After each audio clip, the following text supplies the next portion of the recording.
¿De dónde proviene la palabra fotografía? Etimológicamente, la palabra proviene del griego foto, que significa luz, y grafía, que significa dibujar. Y ahora nos preguntamos, ¿qué es la fotografía?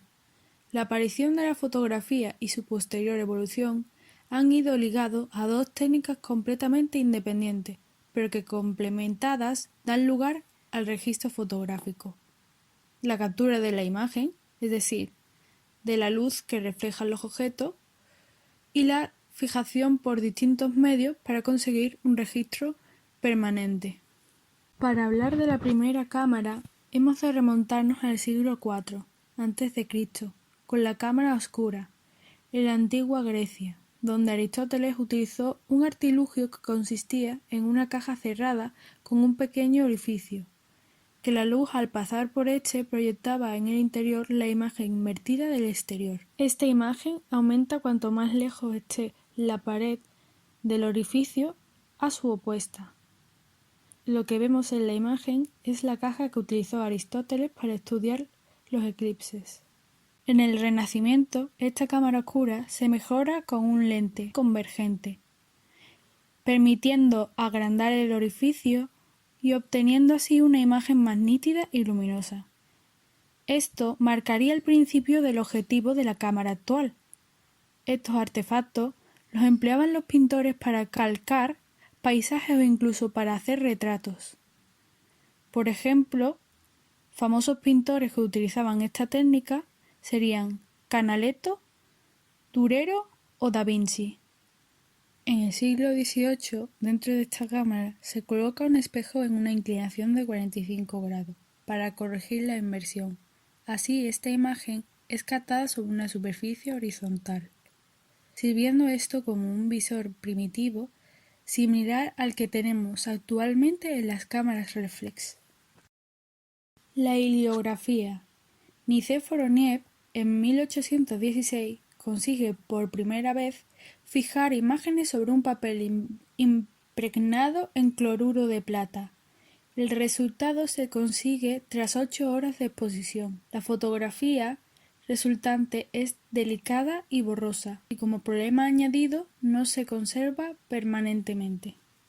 La primera fotografía como tal se conoce como punto de vista desde la ventana de Grasse. Esta fue tomada en 1826. Poco después, Niepce y Louis Daguerre firman un acuerdo, pero este al poco muere y Daguerre continúa solo con los experimentos. Con apoyo del gobierno francés y un gran despliegue mediático, en 1839 consiguen fijar sobre una placa metálica pulida como un espejo una imagen positiva y duradera. Su nueva máquina se llamaría daguerrotipo, que hacia el 1843 evolucionaría en estos aspectos. Los equipos se aligeraron y su precio se redució. Los ópticos perfeccionaron las lentes y se mejora el rendimiento de los materiales sensibles a la luz, que acortaron el tiempo de exposición de entre 2 segundos a 2 minutos, según la luminosidad. Estos cambios impulsaron a hacer retratos. Que aunque es un avance, estás exponiendo durante mucho tiempo a una persona que respira y se mueve, y de momento el daguerrotipo no capta objetos o personas en movimiento, así que para ello inventaron unas ayudas técnicas, llamadas garras, que mantenían al sujeto en una misma posición con más facilidad.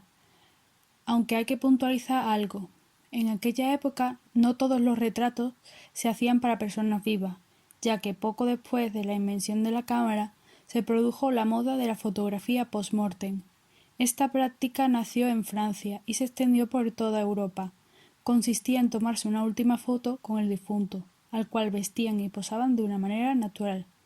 Incluso ideaban escenas idílicas para ello. Y a diferencia de lo que podamos pensar actualmente, esta práctica no se consideraba morbosa, ya que era la época del romanticismo, es decir, de la nostalgia. Y curiosidades aparte, y volviendo a la diapositiva anterior, podemos observar a la izquierda una fotografía del famoso escritor Edgar Allan Poe, hecha con daguerrotipo, y a la derecha un ejemplar de la máquina misma. Una de las cosas que hacen al daguerrotipo el invento del siglo es que es la primera cámara comercial de la historia, ya que fue Daguerre quien, no contento con todo el dinero que ganaba gracias al Estado francés por venderle su patente, puso a la venta el primer kit fotográfico.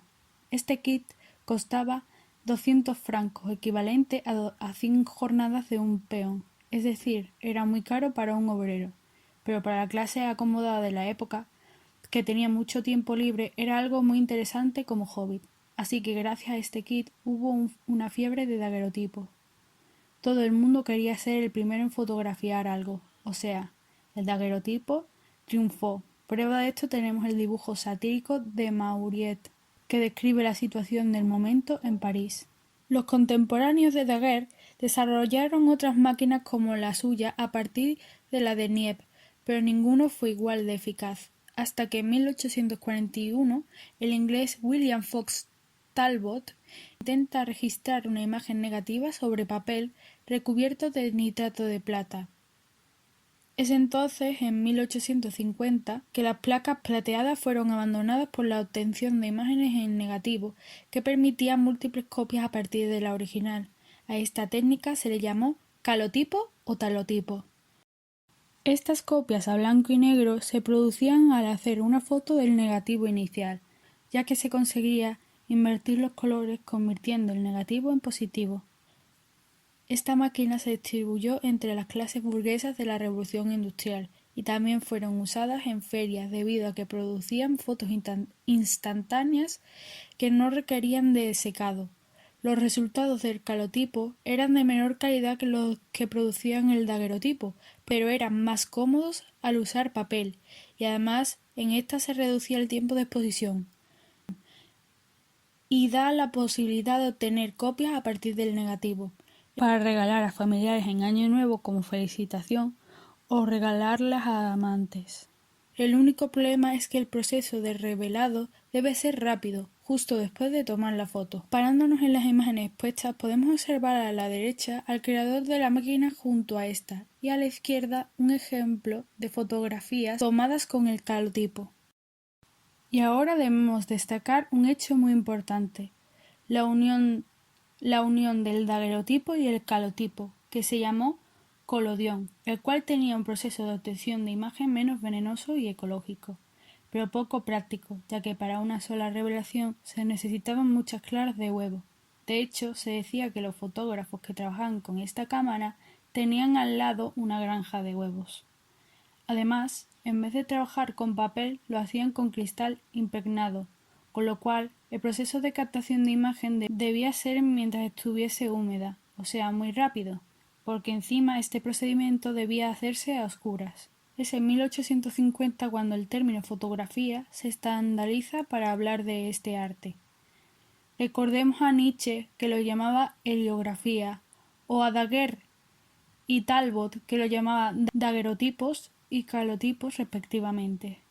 Pues no es hasta 1850 que se sienta la base de que todo era fotografía y que el procedimiento básico se llamaba técnica fotográfica. Es entonces cuando se crean los primeros estudios comerciales de fotografía. Antes los fotógrafos eran nobles que tenían esta arte como hobby o químicos que hacían fotos por encargo solo a gente muy rica. Estos estudios se crean en azoteas, ya que se necesita mucha luz para hacer las fotos. Por eso los estudios eran guardillas acristaladas, para que entrase la máxima luz posible. Uno de los estudios más famosos fue el de Nadar, en París, que se dedicaba a retratar a gente famosa, escritores, pintores, cantantes, etc., para sus publicaciones, periódicos, simplemente para venderlos después. La gente iba a su estudio para comprar estas fotos. Digamos que eran como los primeros póster, imágenes icónicas de los famosos. Además, este fotógrafo tenía un interés muy especial, el retrato psicológico. Era intentar que ese retrato hablase del retratado.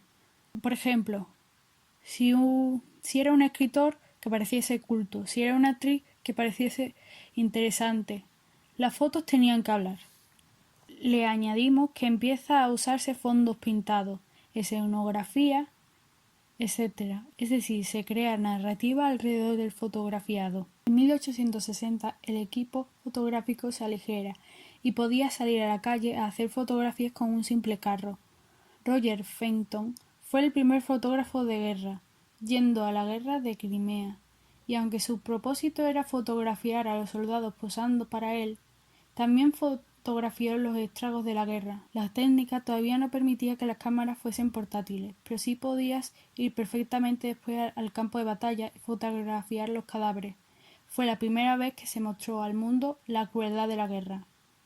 En esta época la fotografía es una mera herramienta. Los dibujantes lo usaban para bocetos, los escultores para referencias, los científicos lo usaban para retratar experimentos y la gente normal para captar lo que veían y hacerse fotos a ellos mismos. Pero todavía no están las bases de que la fotografía fuese un arte, más bien una herramienta de esta, aunque claramente esto no impedía que lo fuera, ya que poco a poco aquellos nobles cuyo hobby era la fotografía ya no usaban esta solo para retratar su vida, sino para crear verdaderos escenarios artísticos idealizados de la vida e incluso tenían el toque fantasioso. Un gran ejemplo de esta temprana fotografía artística es Margaret Cameron, burguesa inglesa que consiguió su kit y se propuso hacer fotos en casa.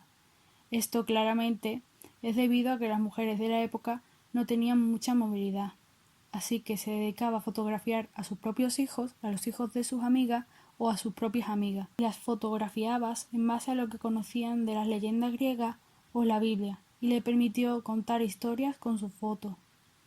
Es decir, ella no quería que su hija en el retrato fuese su hija, ella quería que ésta fuese Afrodita o un ángel.